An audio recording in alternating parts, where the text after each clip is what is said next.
এই পাউন্ড কেকটা যখন খাবেন মনে হবে বেকারির কোনো স্পেশাল কেক খাচ্ছেন। এই কেকটা শিখে রাখলে বেকারি থেকে আর কেক কিনে খেতে হবে না। সুপ্রিয় দর্শকগণ, আসসালামু আলাইকুম। আজকে আমি সঠিক মেজারমেন্ট সহ একটা পাউন্ড কেকের রেসিপি আপনাদের সাথে শেয়ার করব। এই কেকের জন্য শুকনো উপকরণ লাগবে 150 গ্রাম। এখানে আমি 150 গ্রাম ময়দা নিয়েছি। আর কাপের মাপটাও আপনাদেরকে একটু দেখিয়ে দিলাম, 1 কাপের চেয়ে অল্প একটু উঁচু করে নিয়েছি। এবার এই 150 গ্রাম থেকে আমি 2 টেবিল চামচ ময়দা সরিয়ে নিচ্ছি।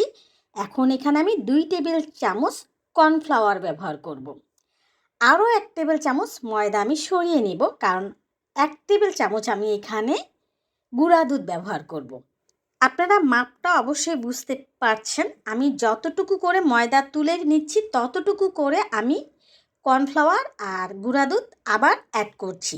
অতএব আমার 150 গ্রাম শুকনো উপকরণেই কিন্তু এখানে রয়ে গেছে। এখানে আমি যা যা উপকরণ ব্যবহার করছি আপনারা ঠিক সেই উপকরণগুলোই ব্যবহার করবেন, তাহলে পারফেক্ট রেজাল্ট পাবেন। এই যে দেখেন, আমি 1 টেবিল চামচ গুঁড়া দুধ দিয়ে দিলাম। এবার এখানে আমি 5 গ্রাম দিয়ে দিলাম বেকিং পাউডার।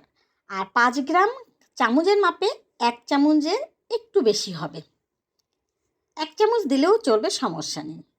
এবার আমি শুকনো উপকরণগুলো চেলে নিব। এবার ভালোভাবে মিশিয়ে আমি ঢেকে এক সাইডে রেখে দিব। পাউন্ড কেকের একটা রেশিও হচ্ছে সবগুলো উপকরণের মাপ সমান থাকবে। যেমন এখানে আমি 150 গ্রাম শুকনো উপকরণ নিয়েছি, 150 গ্রাম চিনি নিতে হবে। তবে আমি কেকে একটু মিষ্টিটা কম খাবো বলে আমি এখানে 140 গ্রাম নিয়েছি, 10 গ্রাম কম দিয়েছি চিনি। আর এই চিনিটাই এবার আমি একটু ব্লেন্ডার জারে পাউডার করে নিচ্ছি, এতে করে বাটারের সাথে সহজেই মিশে যাবে। এখানে আমি 150 গ্রাম বাটার নিয়েছি। আসলে বাটারটা কাপের মাপে না, 1.25 কাপের মতো এসেছে। আপনারা চেষ্টা করবেন গ্রামের মাপে করার, কাপের মাপে বাটারটা আসলে ঠিকভাবে আসে না। বাটারটা কিন্তু একদম গলিয়ে ফেলা যাবে না। এবার আমি এখানে পাউডার করে রাখা চিনিটা দিয়ে দেব। আচ্ছা, আরেকটা কথা, চিনিটা কিন্তু 150 গ্রাম চিনি কাপের মাপে 1.25 কাপের মতন আসে। তো আমি এখন বাটারের সাথে চিনিটা মিশিয়ে নিয়ে এবার বিট করব, বিটারের স্পিড মিডিয়ামে রেখে। বাটারটা যতক্ষণ পর্যন্ত সাদা হয়ে না আসে বা ফ্লাপি হয়ে না আসে ততক্ষণ পর্যন্ত বিট করতে হবে। অনেকে হয়তো আপনারা বলবেন যে বাটারের পরিবর্তে তেল ব্যবহার করা যাবে কি না। অবশ্যই তেল দিয়ে পাউন্ড কেক তৈরি করা যায়, তবে এখানে বাটারের পরিবর্তে তেলটা দেওয়া যাবে না। তেল দিয়ে যেটা তৈরি করবেন সেটার প্রসেস অন্যরকম। তো আমি বাটারটা খুব ভালোভাবে বিট করে নিচ্ছি।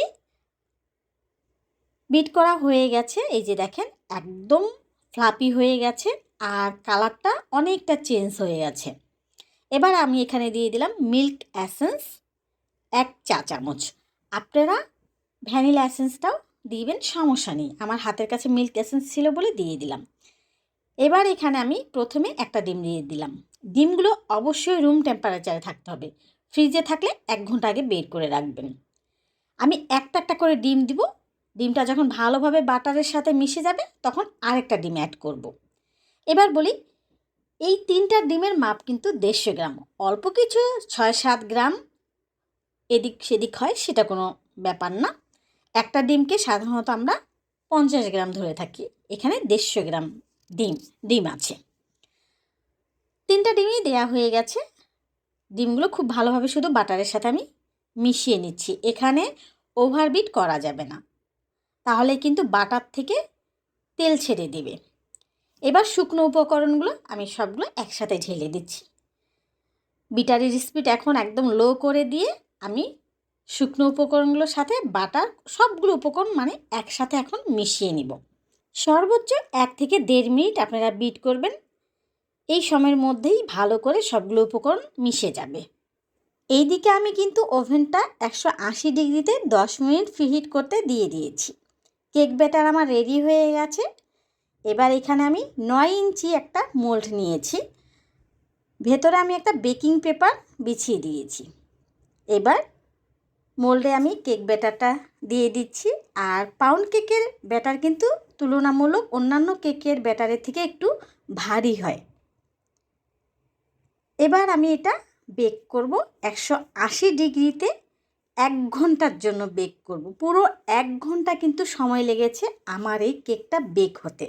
পাউন্ড কেকের উপরে লম্বা করে একটা ফাটলের সৃষ্টি হয় বা ক্র্যাক থাকে, সেটা অনেকেই ছুরির সাহায্যে বা চামচের সাহায্যে উপরে হালকা করে একটু দাগ টেনে নেয়, যার ফলে সেই ফাটলটা হয়।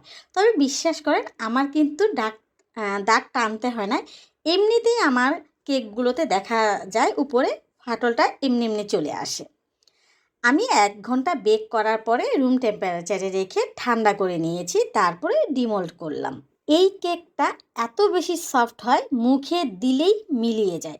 আপনারা সবগুলো উপকরণের মাপ ঠিক রেখে যদি আপনারা এই কেকটা বানান, আমি বলবো আপনারা আর কোনো পাউন্ড কেক খেতে ভালো লাগবে না। আর কি কোনো পাউন্ড কেক আপনাদের আর খেতে ভালো লাগবে না।